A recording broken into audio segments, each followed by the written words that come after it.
Most people completely misunderstand what it actually takes to register a company in the Philippines, and because of that misunderstanding, they either assume it is extremely bureaucratic and slow, or they assume it is simple and can be done online in a few days.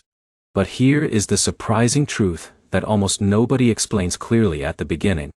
There is no exact LLC structure in the Philippines like there is in the United States. And that one detail changes everything about how you should approach this process. Because what people casually call a Philippines LLC is usually referring to a domestic corporation, or a one-person corporation, registered under the laws of Philippines.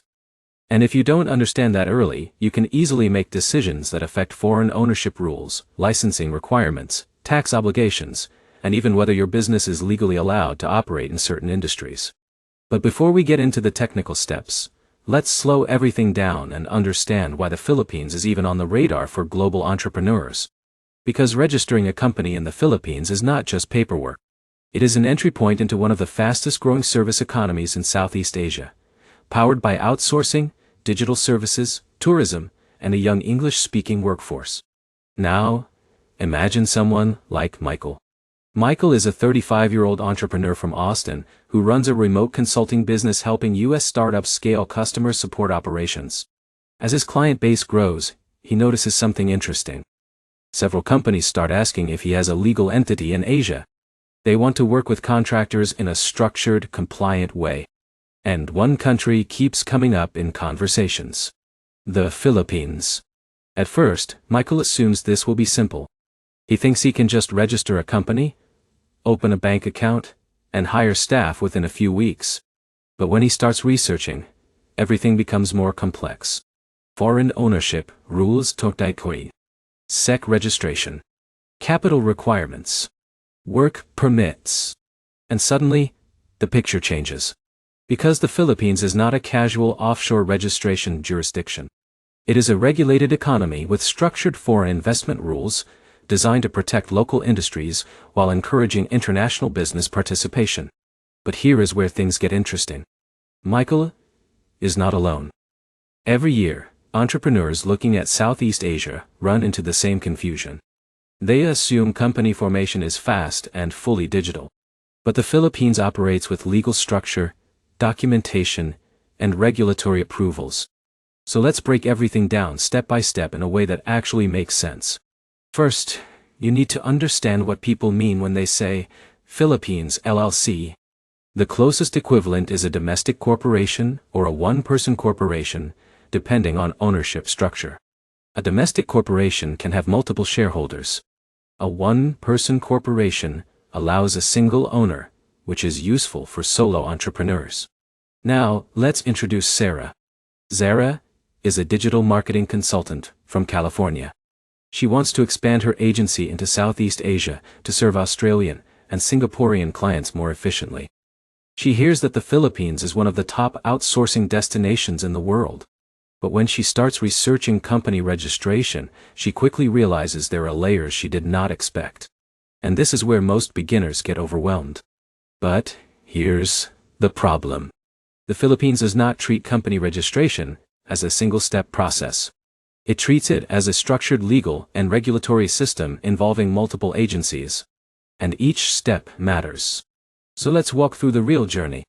The first step is name verification and reservation with the Securities and Exchange Commission, commonly known as the SEC. You must choose a unique company name and submit it for approval. If it conflicts with existing names, it will be rejected. Now Michael hits his first realization. Even before incorporation, there is a formal approval system. Once the name is approved, the next step is preparing the Articles of Incorporation. This document defines ownership structure, business purpose, capital structure, and governance rules. And this is where Sarah begins to understand something important. This is not just registration. This is legal identity formation. But here is where things become even more important. The Philippines has foreign ownership restrictions in certain industries. Some sectors are fully open. Others have limits, especially in media, land ownership, and certain retail sectors. And this is where Daniel enters the story. Daniel is a tech entrepreneur from San Diego building an outsourcing SaaS platform. He assumes he can fully own a Philippine company without restrictions. But when he learns about the foreign investment negative list, he realizes that ownership rules depend heavily on business activity.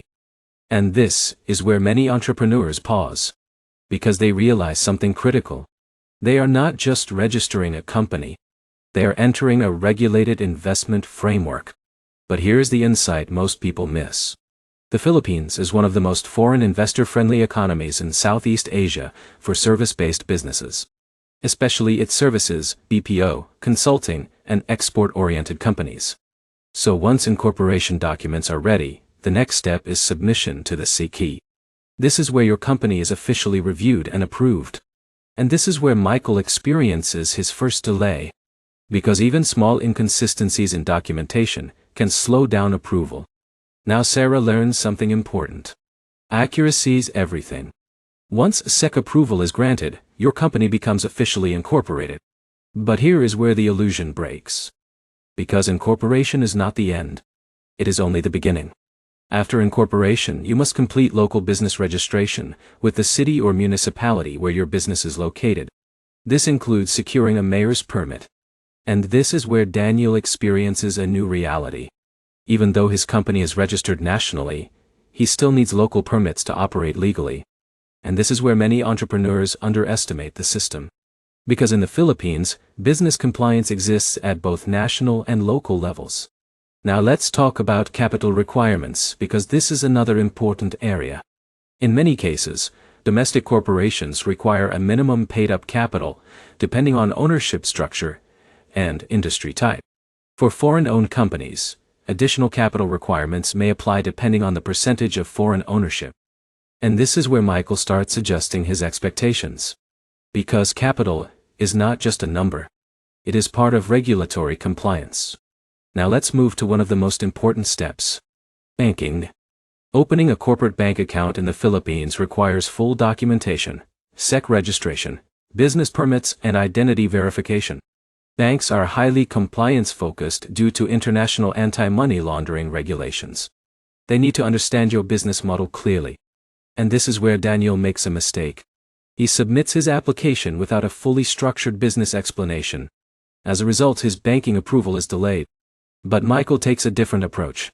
He prepares a detailed business plan, outlines his client structure, and ensures consistency across all documents. And because of that, his banking process moves more smoothly. And this creates a key lesson. In the Philippines, consistency across documents matters more than speed. But here's where things become even more strategic. Why do entrepreneurs choose the Philippines in the first place? Because it offers one of the most powerful outsourcing ecosystems in the world. English proficiency is high. Labor costs are competitive. And the BPO industry is deeply established. It is also strategically located for global time zone coverage. And for many businesses, it becomes a hub for customer support, its services, and remote operations. Now, let's zoom out. Because what is really happening here is not just company registration.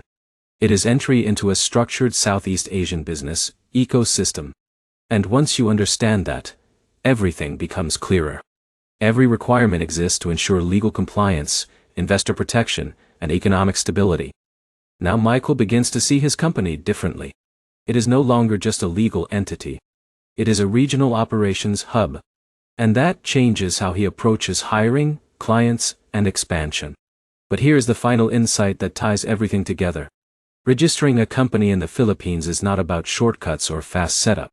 It is about structured compliance across national and local systems. And once you understand that, the process becomes logical instead of overwhelming. So if you are planning to register a company in the Philippines, you now understand the real journey. There is no simple LLC shortcut. There is a structured process involving SEC registration, articles of incorporation, ownership compliance review, local business permits, tax registration, and banking setup. But you also now understand something even more important. This system is not designed to slow you down. It is designed to ensure that businesses operating in the country are legitimate, structured, and aligned with national economic development goals. And once you align with that system, you stop seeing complexity as a barrier. and start seeing it as structure. Because in international business, structure is what creates stability. And stability is what creates long-term success. And if you found this guide helpful, and want more deep breakdowns of global company formation, international business systems, and real-world entrepreneurship strategies explained in a simple and practical way, make sure to subscribe for more guides like this. Because the more you understand these systems, the more confidently you can build across borders. And in global entrepreneurship, confidence always begins with clarity.